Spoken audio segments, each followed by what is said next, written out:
Patuloy ang paglilibot sa imahe ng Senyor Santo Niño sa iba't ibang lugar sa Iloilo City bilang bahagi ng Dinagyang Festival. Mamaya naman makikisaya sa pista ang ilang Kapuso Stars. Makibalita tayo live kay Fabian Paderes ng GMA Iloilo. Fabian? Maki, viva Senyor Santo Niño sa inyo. Excited na ang lahat dito sa Iloilo City para sa Dinagyang Festival. Nagliwanag ang kalangitan sa Iloilo City kagabi.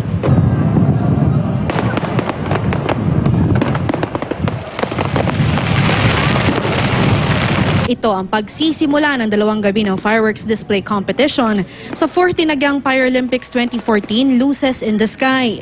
30 grupo mula sa iba't ibang lugar sa bansa ang kasali rito.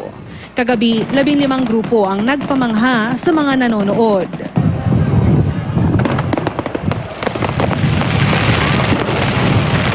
Mamayang gabi naman, 15 grupo pa ang magpapasikat ng kanilang fireworks display. Nakabantay naman ang Bureau of Fire Protection Region 6 sakaling magka-emergency. May mga pulis ding ikinalat sa lugar. Naging maingay naman ang mga kalsada sa downtown area ngayong araw sa ginanap na Salvo of 1,000 Drums. Kinagiliwan din ang tambor, trumpa, marcha, musika. Isa itong drum and bugle competition na nilahukan ng 12 elementary schools at 5 high schools.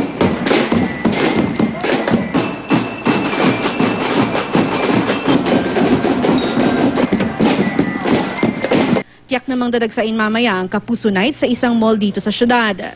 Bibisita kasi sina Kapuso Primetime King Dingdong Dantes at cast ng Rodora X na sina Mark Heras, Jeneline Mercado, Yasmin Curdy at Mark Anthony Fernandez.